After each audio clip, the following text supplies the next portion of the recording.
Une crème dessert pour votre week-end, ça devrait peut-être vous inspirer. Bonjour les amis, comment allez-vous? Bienvenue sur notre chaîne et pour nous, tout se passe à merveille. Recette du jour que nous vous proposons. Une crème aux noisettes et pépites de chocolat et on va vous expliquer tout le déroulement. Alors, j'ai déjà préparé la crème parce qu'elle a besoin de refroidir, mais je vais tout vous expliquer. Alors, dans ma casserole, effectivement, pour ceux qui peuvent voir, je vais essayer de vous montrer. Ça joue? Est-ce qu'on voit? Oui. Voilà. Il y a ma crème à la noisette qui a une belle consistance et je vais vous donner la recette. Je vais aller prendre place à table. Voilà. Je vais faire comme ceci. Et voilà. Alors, j'ai commencé par mettre dans ma casserole un demi-litre de lait. J'ai mis du sucre de canne. Alors, la quantité, c'est selon vos goûts. Si vous aimez plus ou moins sucré, on va dire minimum 5 cuillères à soupe, maximum 7. Une petite pincée de sel. Une cuillère à soupe bien pleine de maïzena, plus 4 cuillères à soupe de noisettes. Alors j'ai ajouté les noisettes un tout petit peu après, j'ai commencé à chauffer donc mon lait, mon sucre, ma maïzena. Et quand ça a commencé à bien chauffer, là j'ai ajouté les noisettes. Et j'ai laissé épaissir doucement, donc en tournant tout le temps. Dès que ça a commencé à épaissir, eh bien, j'ai sorti bien sûr la casserole du feu. Et j'ai ajouté une petite goutte de kirsch. Ceci est facultatif. Vous pouvez choisir un autre alcool, par exemple du rhum, par exemple du Cointreau, c'est-à-dire une liqueur à l'orange, mais vous pouvez absolument vous passer d'alcool. Et vous pourriez tout à fait mettre un zeste d'orange, ça poserait aucun problème. Ça serait très fin parce que ça ira bien et avec la noisette et avec le chocolat. Voilà. Ou alors si vous préférez mettre un petit peu de cannelle par exemple, c'est également possible. Ou un peu de cardamone. Il y a bien des possibilités. À vous de voir ce qui vous plaît le mieux et vous pouvez varier bien sûr.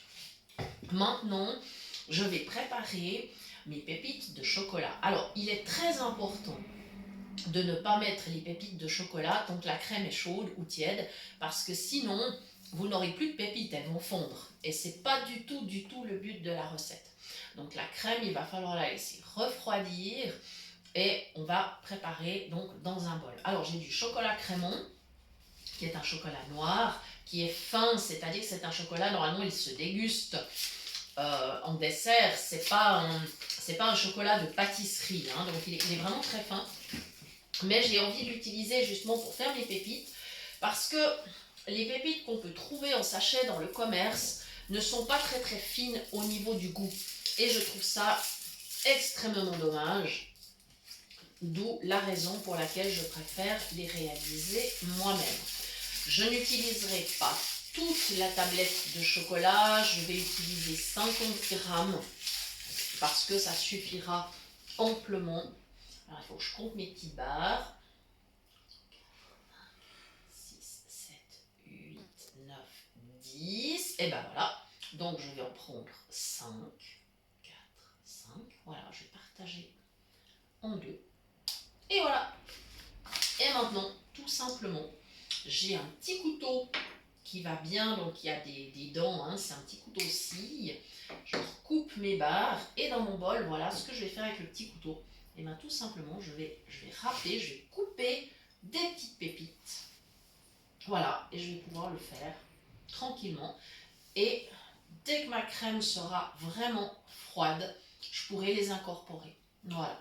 Donc, la crème que je vous propose là, elle peut être réalisée avec des noisettes, ça c'est ce qu'on a fait aujourd'hui, mais évidemment ça peut être avec des amandes, avec de la noix de coco, avec des noix moulues, enfin avec ce que vous voulez. Vous pouvez même faire des mélanges, pourquoi pas, c'est tout à fait possible. Voilà. Et voilà, je suis en train de faire mes pépites, ça se passe très très bien. Vous pourriez également transformer cette crème dessert en crème glacée, c'est-à-dire faire une bonne glace. Alors, comment le faire? Eh bien, c'est très simple. Une fois votre crème refroidie, vous pouvez la mettre en sorbetière et dès que la glace aura pris, vous ajoutez vraiment dans les dernières minutes, vous ajoutez vos petites pépites et ainsi elles vont se mélanger à votre crème glacée et ensuite vous n'avez plus qu'à transférer votre crème glacée soit dans des petits moules individuels, soit dans un plus grand moule pour faire une bûche glacée. Après, c'est votre choix. Si vous souhaitez faire un plus grand bac de glace, vous n'aurez simplement qu'à doubler les quantités. Voilà, donc tout simplement, c'est une recette qui est facile et votre glace, elle peut se conserver au congélateur un bon mois sans problème. Après, avec les glaces artisanales, évidemment, il ne faut pas aller trop loin dans la conservation puisqu'on n'ajoute pas de conservateur. Mais vous pouvez la garder un mois sans problème. En général, moi, quand j'ai du monde, ce que je fais ma glace en général 2 jours avant, 1 ou 2 jours avant. Et puis ainsi, elle est prête à être servie, mais je vous dirais tout à fait confidentiellement que j'ai toujours quelques petites glaces maison dans mon congélateur parce que ça fait un dessert vite fait. Puis effectivement, si tout d'un coup on a une invitation à l'improviste, on n'a plus qu'à aller chercher les petites glaces et c'est toujours très très très apprécié. En tout cas, nous, franchement, on les apprécie autant l'été que l'hiver, il n'y a pas de problème. Voilà, donc il me reste à vous remercier d'avoir suivi cette recette. Je vous rappelle que vous pouvez bien sûr toujours nous retrouver également sur Facebook, sur la page qui porte le même nom. Vous pouvez nous écrire à notre adresse mail cuisinepratique@mail.ch. Nous vous répondons avec un grand plaisir dans un délai de 2 à 3 jours. Et nous vous remercions vraiment beaucoup pour vos partages, vos commentaires, à tous ceux qui référencent la chaîne. Merci, merci infiniment. On vous est immensément reconnaissant et il y a vraiment toute une amitié qui se crée autour de cette communauté de la chaîne. Et donc, très bientôt, vous aurez sans doute également des livres de recettes à télécharger gratuitement, puisque vous savez que tout ce que nous faisons est bénévole et on va continuer évidemment sur cette lancée. Donc, merci à tous de nous avoir suivis. N'hésitez pas à commenter. Merci infiniment et à très bientôt pour de nouvelles idées cuisine.